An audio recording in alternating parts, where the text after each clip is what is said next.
Being recorded.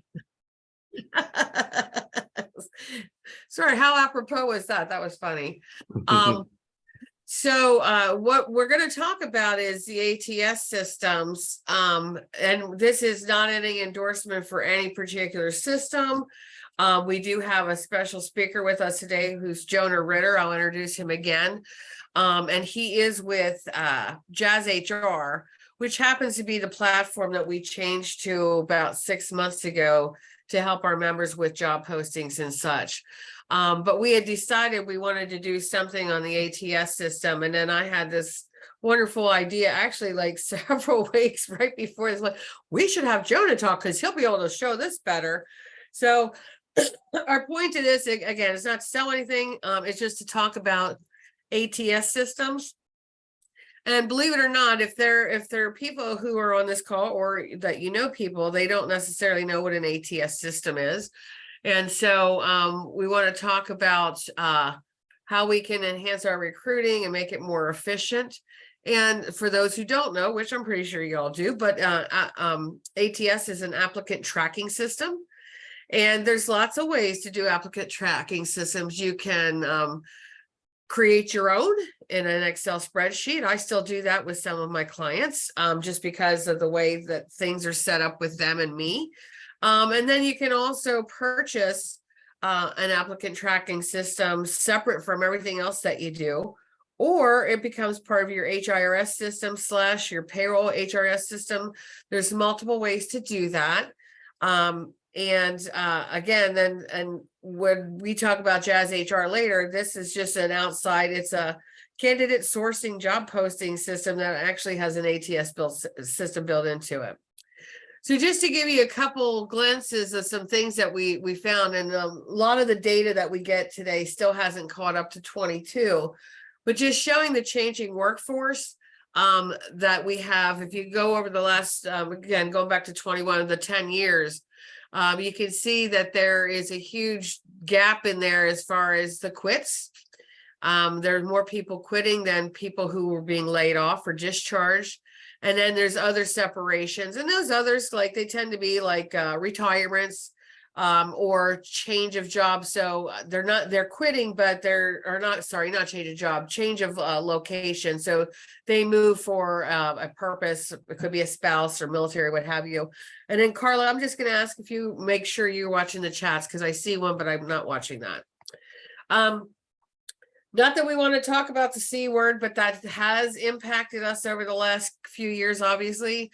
So some of the lingering effects, as you can see, we talk about what's been changing in the world as far as recruiting and us getting quality employees. So more than 2 in 3, or 68%, agree that they have considered making a career change since the pandemic. So if you don't know it yet, there's a lot of people looking for jobs, and you can think about at least 20% of your people are actively seeking employment. And that doesn't mean that they're just out there sending out resumes, just left and right trying to leave you, but they are even passively seeking employment because there's better opportunities somewhere else, or they believe. During COVID, I was doing a lot of recruiting for some of our members, up as many as 7 members at a time. And we had to do some things. Everybody had to raise their hire rates. And if you experience that, nod your head. I mean, we had a lot of that going on. So imagine me working with several different of our members, and they're all raising their hire rate, and it's trying to get the better quality candidates, but that wasn't always what was going to work for those folks. 64% agree that they have different expectations now in what they want from a job. And as you can all imagine, people are being more family-centered. So we have to think about how we are handling our culture within. We can't be that employer that just says, hey, your bonus is you got a job. We have to look at that. And I'm not saying we throw money at it, because I don't believe in throwing money. Most of the people who leave your company, it's not for money. It's typically management and culture. So keep that in mind. But also benefits are a huge deal now. Going back to, what people's expectations are. when they're looking for that A+ employer.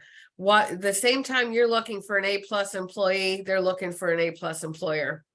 62% agree that the job security outweighed their desire to leave their current job. So we had many people who were hanging on during COVID because of the unknown, and that was way up in the air, as you can all imagine. So many people stayed because leaving could have caused even more complications in their life, because maybe it could have ended up being a short-term fix where they go to work for somebody and then they get laid off again or whatever. So a lot of people stayed with jobs that they didn't necessarily like because they knew it was secure and that company was in need to keep in the people that they needed and that they had been working with. Almost half agree that they stayed at their current job longer than they wanted to just because of the pandemic. That's a huge number, kids. That's almost 50% of your people said, I only stayed because, and then, you know, they could have been comfortable with all the things that you were doing to prevent the spread of COVID within your workplace. And then nearly 1 in 3 agree that they stayed at their current job longer than they wanted to, so they could use vacation time or PTO. So that tells you something too. Like I hire people all the time or help with the hiring process. And one of the biggest things that they say to me, I'm trying to woo them away from the current employer to get them to take my job. And one of the first things they say is, well, I really hate giving up my 5 weeks vacation or my 3 weeks vacation. So those things became really important during that time. So there is a talent war out there, and you're all experiencing, I'm absolutely positive. Over 2 in 5 workers are actively searching for a new job, as I said earlier, and they plan to the next few months. So this is just, it keeps moving. And again, these are 21, this is from 21 statistics, but I had a job posting just in the last 2 weeks. You are not going to believe how many people I have posts for. It's just crazy. I had 175 people apply for a secretarial position. 2 years ago, I didn't have that. I just didn't have it. So like they're all looking, and these are employed people. So these aren't just unemployed.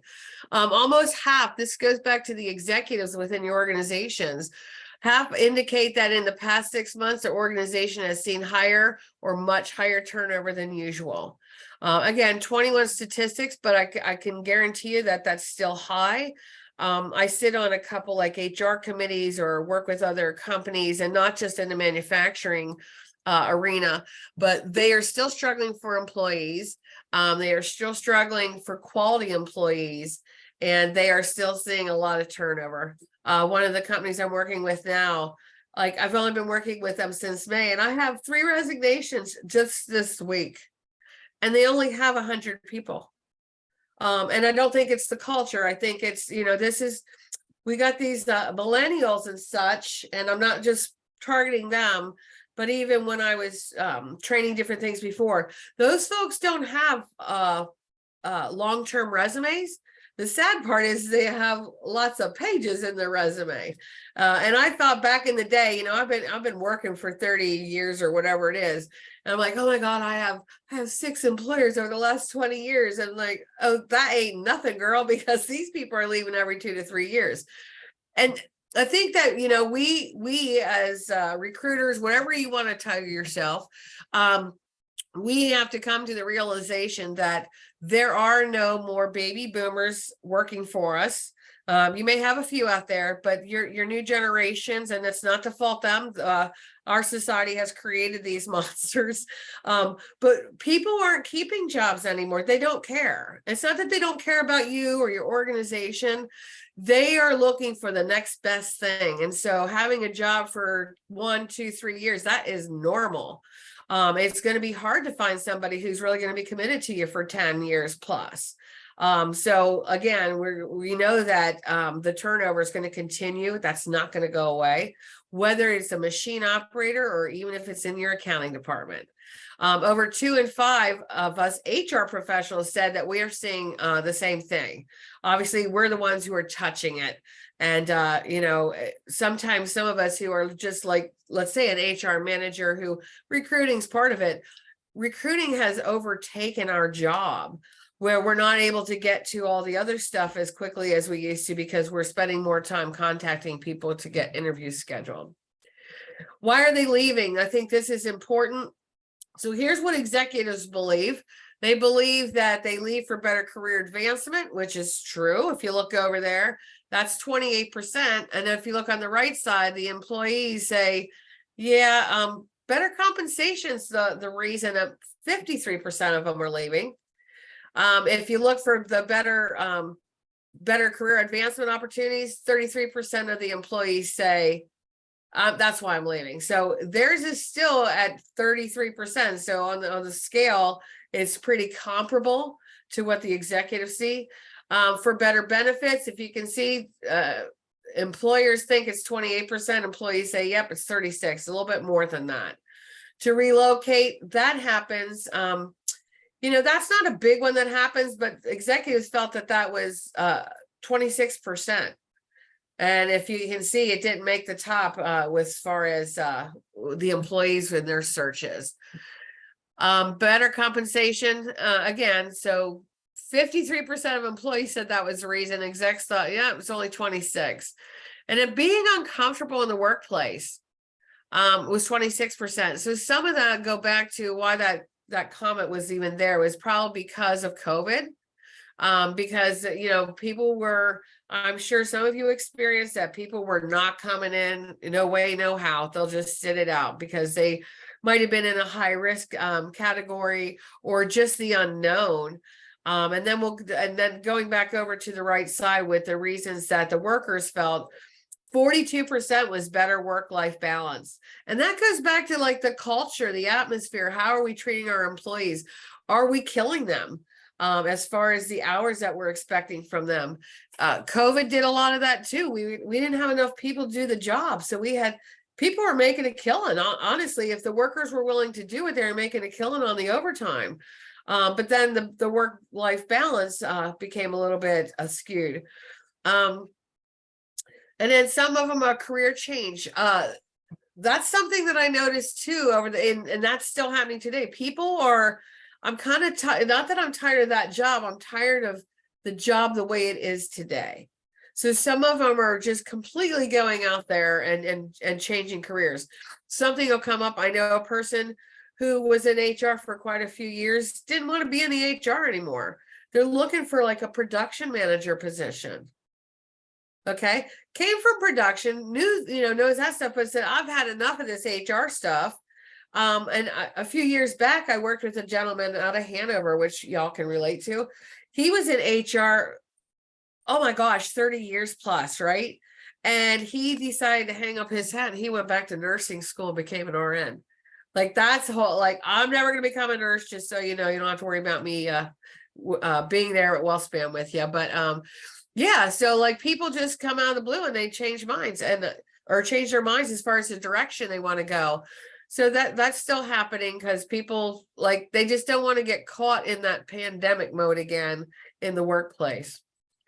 All right. Why is it important for candidates or to candidate source and job posting in the recruitment process? So many of you already know a lot of this stuff. This is just kind of reiteration or it's nice to hear it again. So we need to source these employees. For me, I have thousands of, and I'm being very real, thousands of resumes that I've had over the last couple of years. And this is for people that I've helped with recruiting, some of our members, some of my clients that I've had for years. And so why we keep that information and why it's important to source is we have to build that pipeline. So some of you probably have managers that you're helping, your hiring manager, like, oh, yeah, I'll take them. They take the first person that you put in the door, even though now you've interviewed somebody else who you know is better than that person. They just want to hire. They don't want to do any more interviewing. And that's unfortunate, but that happens a lot, right? Because we're all under the gun to do those hires and get them going. But it's important to source all the folks, do your screening, and the job posting process is getting all that information. And how do you then disposition them? Like there's plenty of people apply for my jobs. That 175, I didn't have 175 highly qualified individuals for that job. But the fact is, they did apply, and that still becomes a situation where I still have to screen them, because how do I know they're good or they're not good?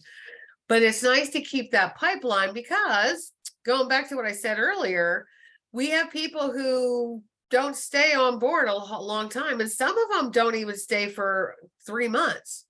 They get in there and they decide they didn't like that culture, or their former employer says, hey, I got $2 more an hour if you'll come back. So, right, we're always fighting somebody else to get those high quality employees.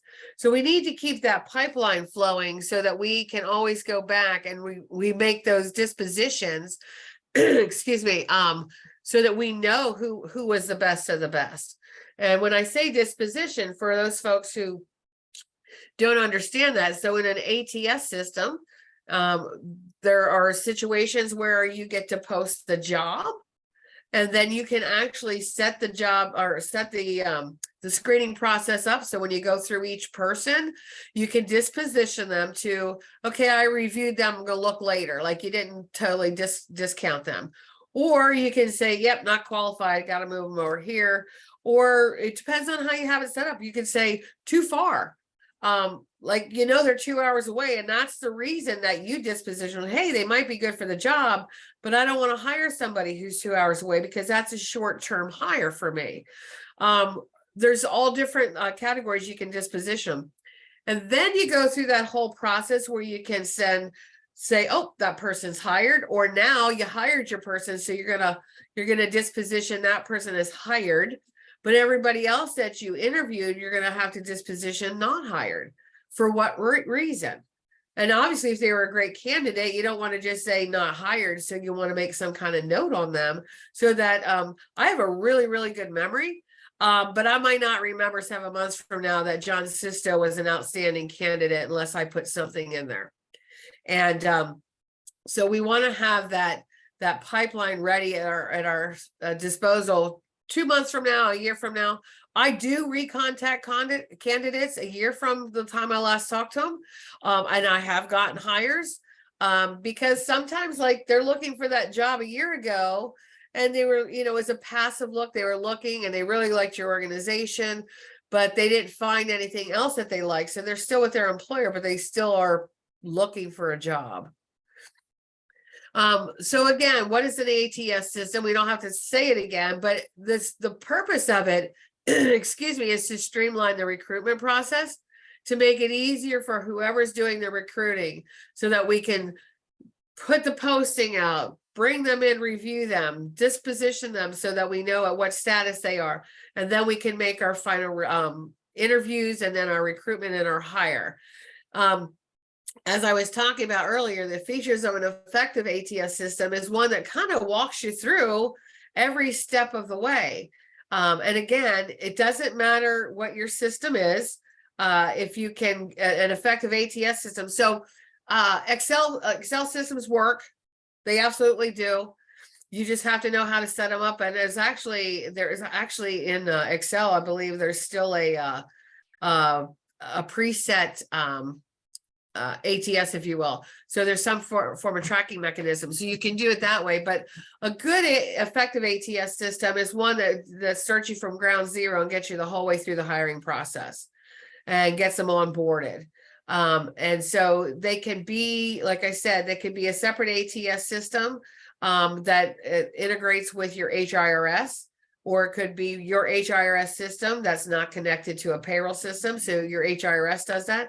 And a lot of those platforms are already connected to the job posting system. So your HRS could do that. And then some of your payroll systems actually have a built-in, not only the HRS system, but that incorporates that job posting and then the onboarding, and it goes from beginning to end.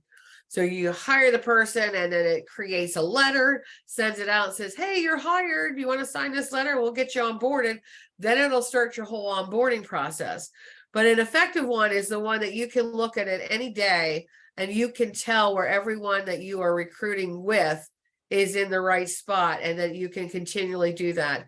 The other thing is that maybe you have more than one recruiter in your system. We should be able to make sure that every recruiter who's supposed to have access to whichever posting it is, because there's sometimes that I'm the hiring manager on the recruitment, but I don't need Bobby Sue to see what I'm doing. She doesn't need in to see what I'm doing because she hires truck drivers and I hire CEOs. So we don't need to see each other's. But if you have multiple people within your recruiting department, they should all be able to look and understand the language, the lingo that goes with how we are dispositioning people. So if I'm out on vacation for a week, then Bob needs to cover me. Bob needs to understand what I'm dispositioning people for.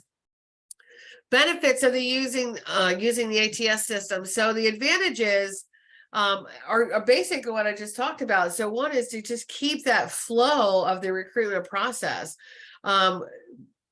We always want to know at what system we are. Like, I just remember in the old days, like I would just have piles of resumes on my desk in a folder, and I would handwrite everything. I still do it with some of my clients. I'll write a whole page of notes, right? But sometimes I just write on the resume. And back in the day, I was taught this as being a professional for 30 years. I do sometimes break my own rules. You should never be writing on anybody's resume, especially if it's the original. Like, you should make notes on there, but sometimes I just do that because I want my clients to see, here's the notes I took. Like, I did not take notes. But as far as the advantages of it, it keeps everything smooth and flowing, and everyone who's involved with the hiring process then can see everything, and everyone's on the same page as it goes through that process. It also is improving your candidate management and organization. Like I said, I don't have piles and piles of resumes anymore. Again, depends on the system, because every one of our clients does things differently. But if I am working with the ATS system, I have looked at the resume, I've reviewed it, and then again, I can just make my notes. I can make notes in the ATS system, and then I can again share that with everybody, and it keeps me organized, because then I know every step of the way where every person that I've touched who has actually applied for the job. And again, like 175 people is a lot to look through in a short span of time. And so basically you go through them as quickly as you can and disposition them as quickly as you can, so that we can bring it down to a more manageable group to process through. And then again, like I said, enhanced communication among your hiring teams. So the hiring team, some of those ATS systems, so let's say you are the only person doing the recruiting, but you have the hiring manager, or you have a couple supervisors who are looking for a position. It's just a different department. You can actually grant access to those people, and they can see the notes and the dispositions, because sometimes, again, the paper never even gets to that hiring manager. They can go into the system and they can look at the resume. Some people, I like it when I do recruiting that I pick and choose who really meets those specifics or specifications to the job, because I think I'm really, really good at that. I don't think all supervisors are really, really good at that. They're good at talking to people and picking out those idiosyncrasies that they need for the job. But sometimes supervisors look on paper, but they don't know what's underlying in that. So when I do the screening, I'm asking those questions, I'm pulling those things up. Believe it or not everybody gets past me. A good interview will be a half hour to an hour. A bad interview will be done in 10. So I share that with people. I know when it's time to cut the cord. But if you do have a situation where your supervisors or the managers who are the hiring managers, they insist that they want to see everybody before you set up an interview, this is a situation where you can let them go in and have access to see those resumes, and they can, make a decision as far as to tell you to whom to set the interviews up for. And it goes back again to time and cost savings in the recruitment process. If we're not pushing papers all the way around and sitting it here and going back here and making decisions, oh, I have to have a file for it, we'll call later, oh, this is a loser, oh, this is that, It's a time. Recruiting takes a long time.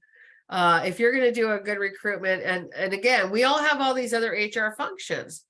And so you're over here, these 5 people are starting, I got to onboard them, but you're still trying to recruit for 6 more.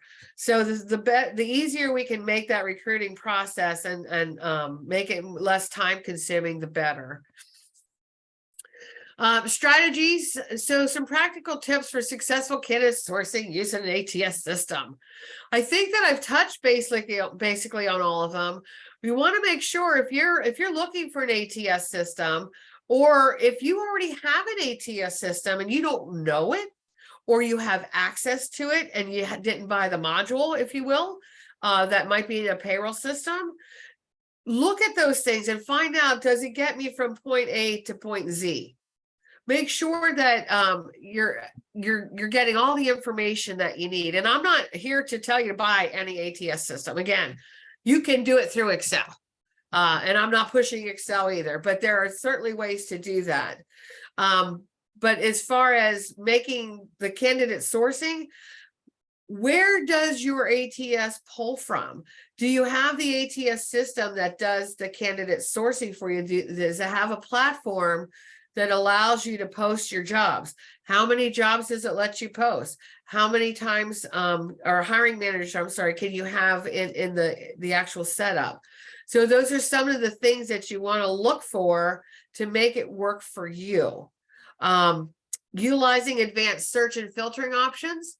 So these are great tools. And again, you may have them. So you may post it Indeed, you may post it ZipRecruiters, LinkedIn. I personally use Facebook at times. I have quite a large network out there. And when I don't mean all my fans here in Cumberland County, but I have a large network of HR professional friends. And then also people, I'm not from this area, so I have family who will post things. And so when you're doing your advanced searches, one, you want to get it as far out as you can, but also, how do we get that down to the nitty gritty? If I need somebody who can hop, skip, and jump and chew gum at the same time, but has red hair, I need to advertise for a person who can hop, skip, and jump and has red hair. So we can do some filtering through the ATS system that makes sure that those people who don't hop, skip, and jump and have red hair, I don't want them to apply. Some of them will get through because, there's some people just don't always tell the truth to get through. But it's the filtering systems. Do you have at least 5 years experience on a CNC?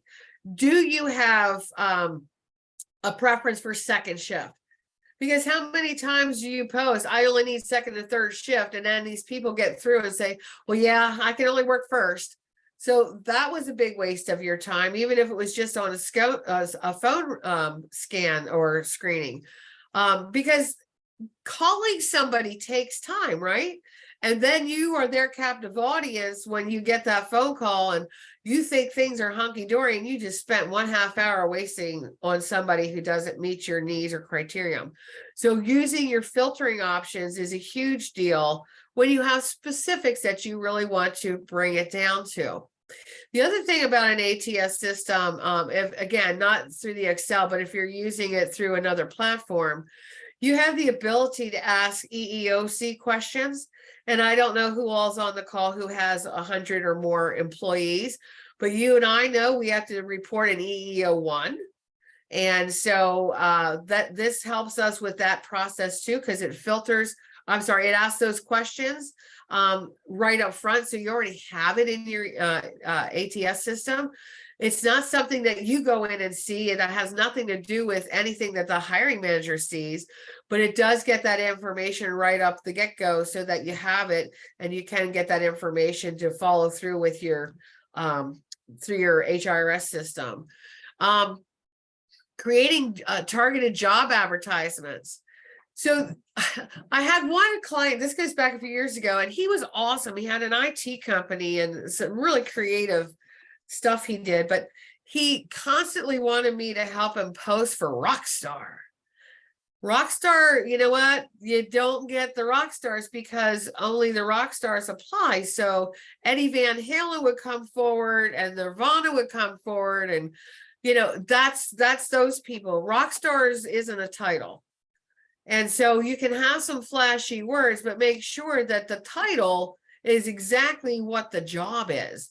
You can flower up all kinds of things, but keep in mind, a lot of these systems, when you're doing filtering, if you're posting on Indeed, there's keywords that are going to go out and search people. And so like ZipRecruiter talks specifically like, hey, don't worry, we'll bring the candidates to you. Those are all filters. And I'm not saying Zip's a bad posting, because it's not. I've used it. It's great. But those filters sometimes filter out the people that we actually do want, because we've put in words in there that don't match up to the algorithm that's in the system. So just keep in mind, sometimes we have to dummy it down. And then leveraging your social media and professional networks. So this particular, when we're going to have Jonah talk about JazzHR. So this is part of our professional network for you folks. As I said, we brought these folks on because our former platform just wasn't working for members. So we were tasked to go out and find something that hopefully did work for folks. So what our connection is that we get better pricing for our members just by us making it available to you. That's really all it is. But keep in mind that there are other, and Carla will send that out. There are other places to post that are within the manufacturing world. There are plenty of other platforms for like the medical industry, for the retail industry. They're all out there. So what they do is they post to certain, like, they're out there. People, they don't even have to be members. They could do a search in like manufacturing jobs, and it'll go to these different ones. Keep in mind that always use your local colleges or secondary education. Those folks, not only do they post it for their current students, but it actually goes back to their graduates too. I use Thaddeus Stevens a lot for one of my clients who is auto repair shop, because I want those students. I want those people who have had the training. So keep that in mind when you're looking for people in a particular type of field. And then going back to the social media. So you can post on LinkedIn all by yourself. And there's ways to get around the job posting that they do. I do it myself all the time. Because that's a great network, because all your friends and family and all those professional connect. Every time I post a job, 15 other people repost it for me, and I do the same thing for them, because I don't care if Fulton Bank gets somebody hired. I'm not hiring anybody from Fulton Bank. I'm not hiring in the bank industry. I'll be more than happy to put that out there so that my network can see it. But again, some of these ATS systems or these job sourcing places, they go to multiple postings. And so when Jonah talks later, he'll expand on a bit more. But the reason I've been using JazzHR for about 12 years is because it kind of does all the work for me. And like I said, I've been using it because I hire for all kinds of industries. So it doesn't matter. But they do hit Indeed, they do hit ZipRecruiters, they do hit LinkedIn. So I never buy a LinkedIn ad or haven't for a long time, because it's already being sourced for me.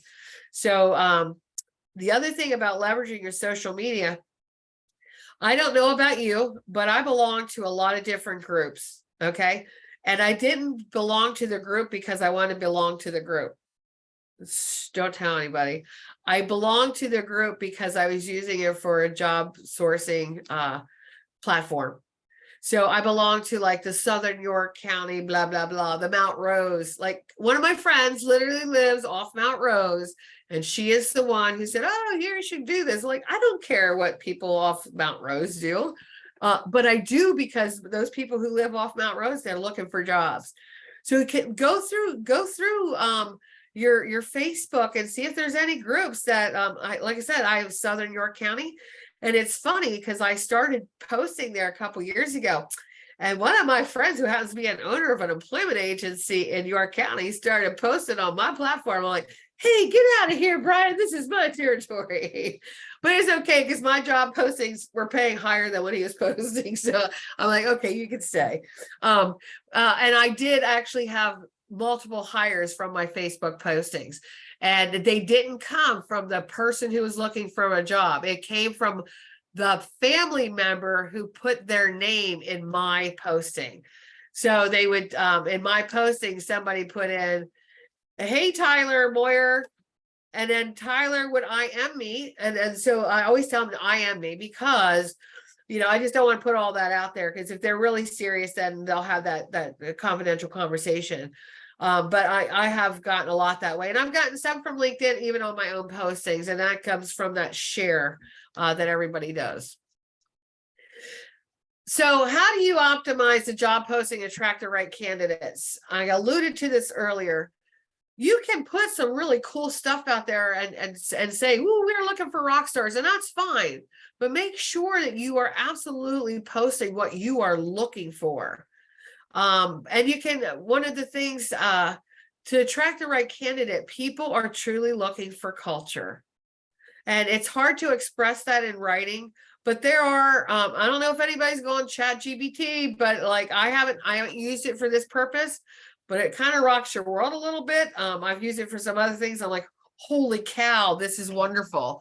But maybe you could tell it, hey, give me some really jazzy job posting language. But you can, benefits are huge. If you have a great benefit package, and that doesn't even mean that you're paying for it, because there's plenty of benefits out there that you can be offering your employees that you don't pay a dime for. And so if you have all those great benefits, or if you start people with 3 weeks vacation or 3 weeks PTO, because you kind of put like Prego, you put it all in there, make that an attractive, like starts, job starts with 3 weeks of PTO. We have off 11 holidays. If you are not afraid to post your hiring rate, it's a good thing.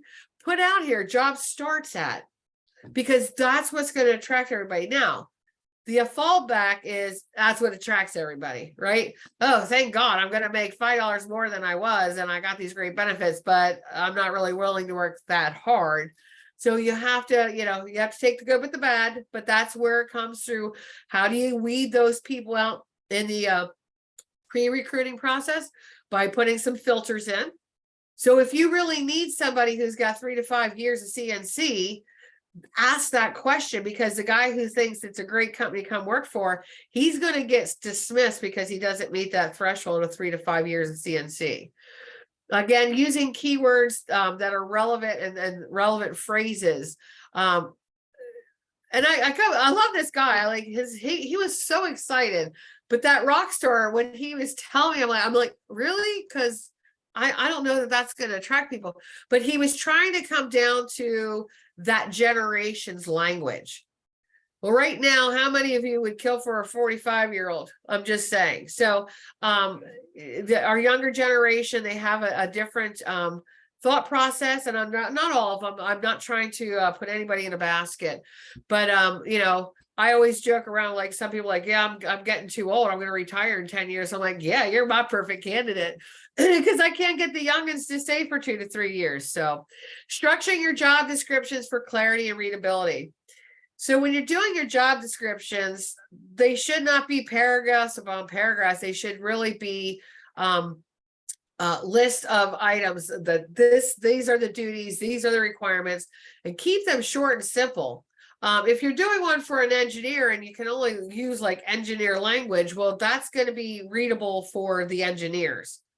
But if you're using too much flowery language that really doesn't tell me what I'm going to be doing, then that's going to be really rough to get somebody to do the job. Because I don't know about you, but when I do a job posting, I literally post the job description. So those key items are already, this is what your jobs and duties will be. Some people flower it up and all that stuff, but make them as clear and readable as possible. And then customize the job titles and roles for better ATS matching. So again, with the if we have Rockstar, but we really need a CNC operator, the two will never meet. So you're not going to get the CNC operator. So you want to make sure that it's a simplified job title, and we glorify everything, and that's to make everything look so pretty and fresh and new wave. But it's the simpler the better for people who are looking for jobs. So common challenges faced during the ATS implementation. Again, it depends on which route you go. If you're going to do going into an ATS system separate from your HRS, or you're separate from your payroll, or whatever the system is. So some of the challenges are just to make sure that you have as much information at the ready within that system. The other part of the challenge is, again, if it's not built into your payroll system or your HRS system, you got to make sure that the ATS system talks with your HRS system. So when you go shopping, those are the questions you need to make a list of. Do you interface with this payroll system? Do you interface with this HRS system? Because there's a lot of huge HRS systems that obviously have an ATS in them. But there are still people who are working with older systems that didn't really do the recruiting part. Believe it or not, I mean, some of your older companies, they don't switch their software very often. So if you're going to do anything like that, you want to make sure that the interface is workable. Again, another challenge, if you're doing the ATS and we're not getting enough candidate data and tracking. Because going back to the ATS system is to make your life easier as a recruiter. So we want to make sure that we are getting enough information on the candidates, and then are getting enough information to track. I'm seeing a new wave going on right now, and I think it's Indeed's fault, because I do get people to apply. They come through my ATS, and it's through a system that will onboard and such. But what's happening is, I have to set them up to now I'm hiring them, right? So I get to process them and put them over into the onboarding. But a lot of these, I'm noticing with the Indeed ones, there's no addresses.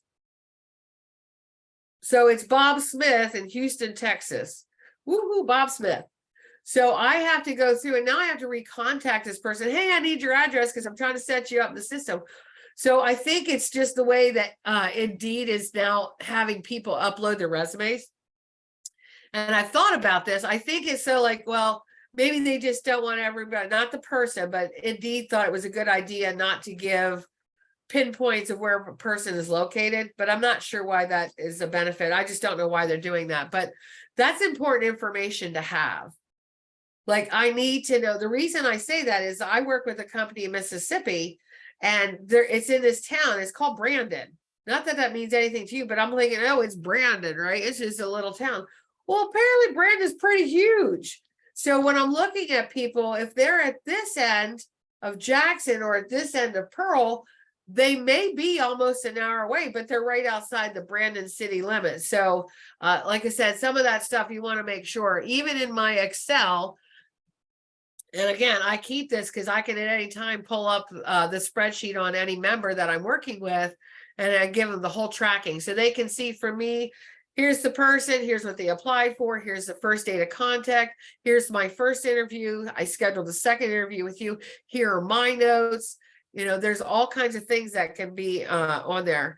So we want to make sure that we have enough information, whatever that system is, that it allows us to give as much information as possible.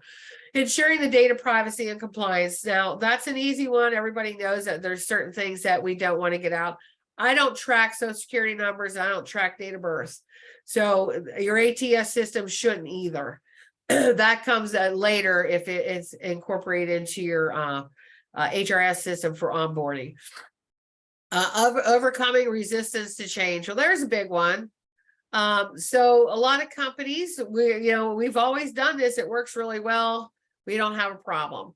So when you're looking at trying to streamline and make things easier for your department, especially in HR of one, like if you're an HR manager or an HR person, director, whatever your title is, and you have 120 people, but you're only one, your companies to understand, one, is you actually need another HR assistant or something to help you with that, but also how much time that you're spending, and that maybe maybe I don't need to hire a whole person. Maybe I need an ATS system that will help me streamline this better.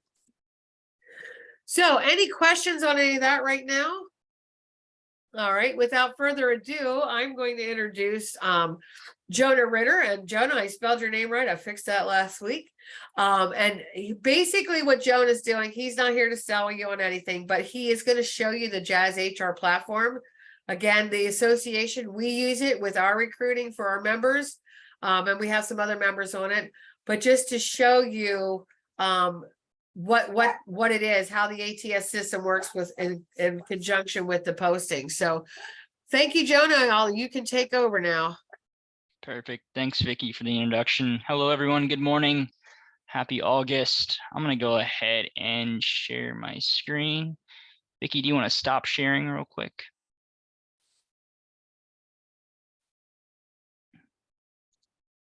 Or Carla or someone? I'm not able to share my screen right now. There we go. Perfect. Alrighty. So as Vicky mentioned, I'm with JazzHR, and I oversee our partnership on JazzHR's end with the Manufacturers Association. And just as someone give me a thumbs up that they're seeing a JazzHR logo, so I know I'm sharing. Perfect. Alrighty. So a couple quick things, and I know Vicky's been discussing and talking about the applicant tracking system. So that's what JazzHR is. And the appealing part about it is these accounts are turnkey. So they're subscription based, meaning when you pay for them, they turn on right away. You don't really need to go through a long blown implementation. We like to give our clients the ability to access the software day one and start recruiting. Now, I'm going to spend the next 7 or 8 minutes just kind of covering some important features. You'll know, obviously, this is internet based, so you'll just need to, have internet access to be able to log in. So when you log in, it'll take you to your dashboard view, seeing all of your open jobs, your pipeline. I can drill down, which I'll do so here shortly. You can also sync up your calendar with JazzHR. And so for here, you could see if you have any upcoming interviews, all here in your dashboard view. Now, if you have multiple people involved, right, in the recruiting and hiring, you can add them. It does not change the cost whatsoever. You would add them here. They would just get notified to create a password. Now, Vicky kind of mentioned this earlier. Maybe you have people that don't need to see everything, right? Maybe we just have someone that's doing interviewing. The system itself is permission based, where you can assign roles to certain people so they can't see everything. Now I'm going to go ahead and start by just posting a job just to show you what that process looks like. So if I come into my jobs tab here, I would create one. I'm just going to edit one just to show you the process.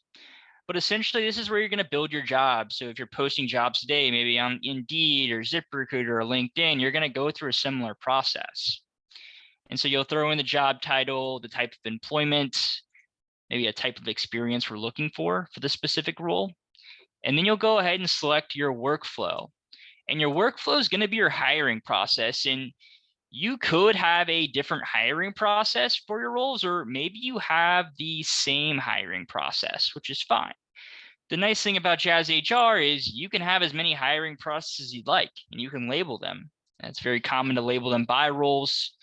But to kind of give you the example of this, you can come in here and label your stages, right? And whatever you want to call them. I then save, I drag and drop. And so that way, when candidates apply to my job, they're going to come in as a new candidate. And then I can bring them, along for the journey in our hiring process from stage to stage as it makes sense. Or maybe it's time to hire them and we want to put them in one of our dispositions, or not hired. And why aren't we hiring them? These are all custom, right? We talked earlier about, keeping, old resumes, keeping those old applicants. Maybe we really liked them, but it just didn't make sense to hire them. You can have these custom dispositions like Great Future Hire. And so when I disposition a candidate to this, maybe I want to go find them 3 or 4 months later and see if they'd be interested in interviewing with us again, since we have another opening, right? It's just good ways to track where all these candidates are. Now, when you're creating that requisition, obviously you can throw in your job descriptions, you can copy and paste, you can type them in here, We do have a library of pre-built content for you to use as well. So if you ever want new content or want to tweak some things, you can always use ours. You would then tie in the location. And as I scroll down to the bottom here, the nice thing is you can use our job board syndication. And so I'm going to show you the job boards we post to. It's about 18 to 20 different job boards. Those Indeeds, the ZipRecruiters, the LinkedIns, the Glassdoors, just to name a few of them.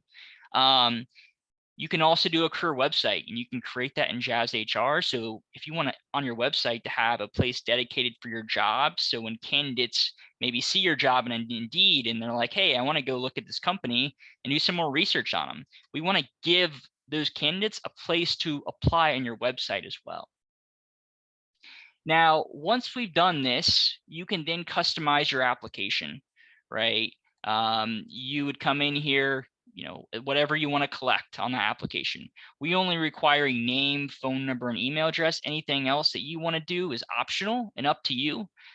You have nice to have versus required. So maybe I'd like to have a cover letter, but I'm not going to require it for them to apply. I can control that.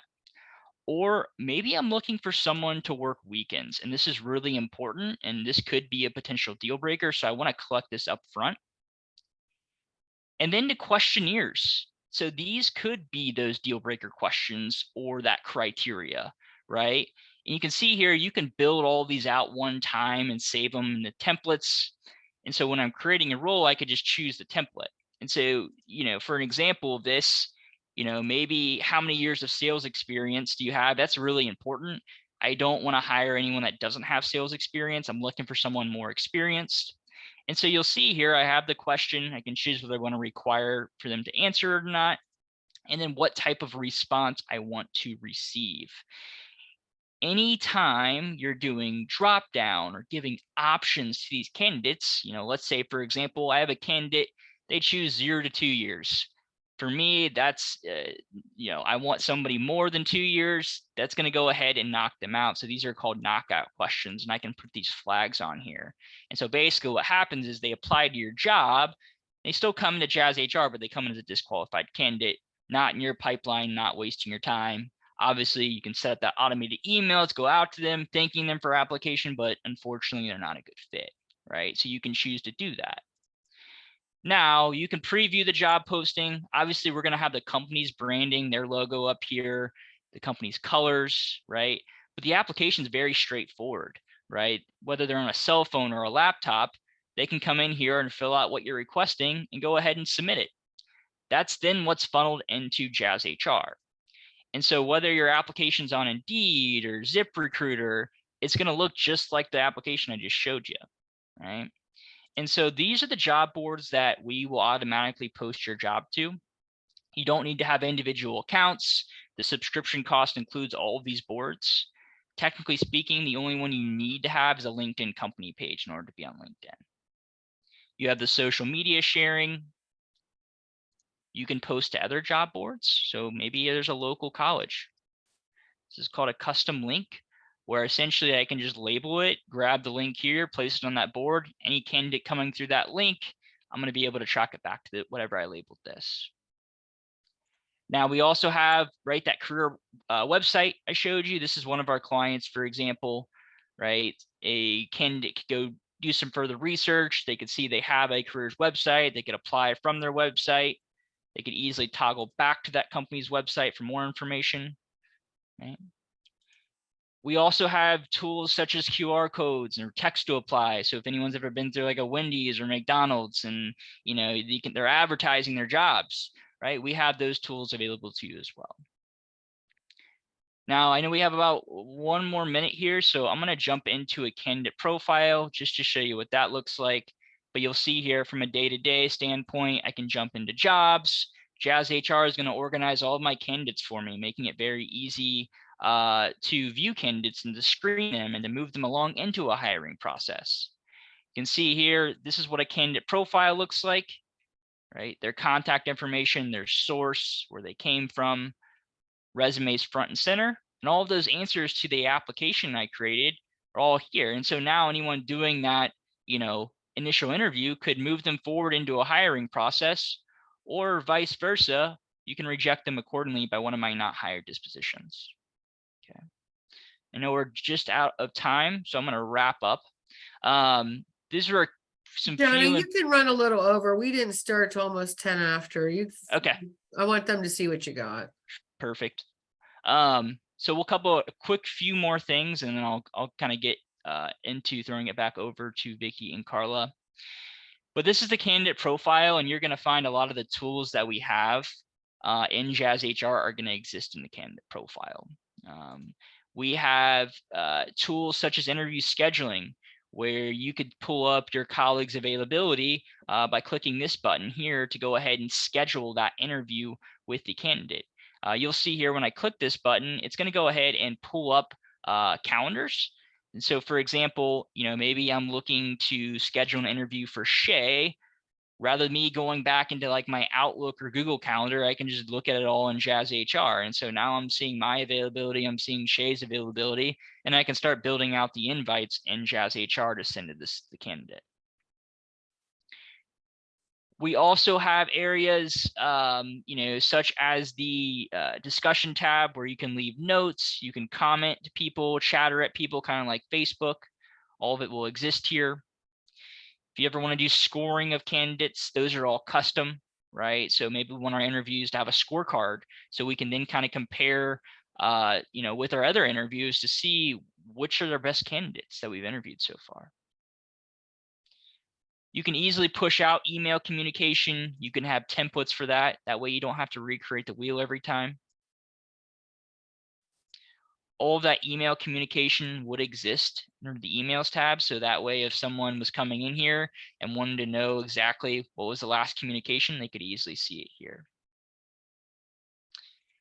The other nice part about JazzHR is we do have an e-signature tool embedded into the platform. If anyone's ever used like a DocuSign before. So this is important for maybe automating an offer letter, or maybe we want to use JazzHR for some onboarding as well. You can do so. Now, Vicky was discussing just kind of the millennial age, and yes, I am a millennial. So the nice thing and why I'm saying that is candidate texting. So this is a game changer. It's our most popular add-on, hands down. A lot of these millennials don't look at their email, but they'll apply and they'll obviously put their email address. But what they do have is their cell phone. And so our clients are going from scheduling interviews from a couple of days back and forth email to scheduling an interview in 15-20 minutes, right? That's huge, right? Getting in touch with somebody and getting them in the door early, right? And so this is candidate texting, and you don't have to give out your cell phone number to all these strangers. We'll actually set you up with a proxy phone number. You get to choose the area code, so it's not a 1-800 number, right? But it's a very powerful tool, as you can have templates for texting. You can bulk text, like it's scheduled text and when to go out as well. Okay. So 2 quick things, and I'm going to wrap up.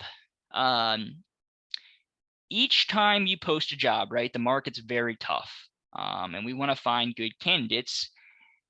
You'll be able to see how many views you're getting for your jobs. We'll break that down for you. And so you can kind of compare my views to how many applicants am I receiving. Let's say I have 2,000 views and I have 2 applicants. Well, there's probably something wrong with your job description, right? Maybe we're not including something, or our application may be too hard as well. And so there's things that you could potentially tweak there to increase someone from viewing your job to actually filling out your application.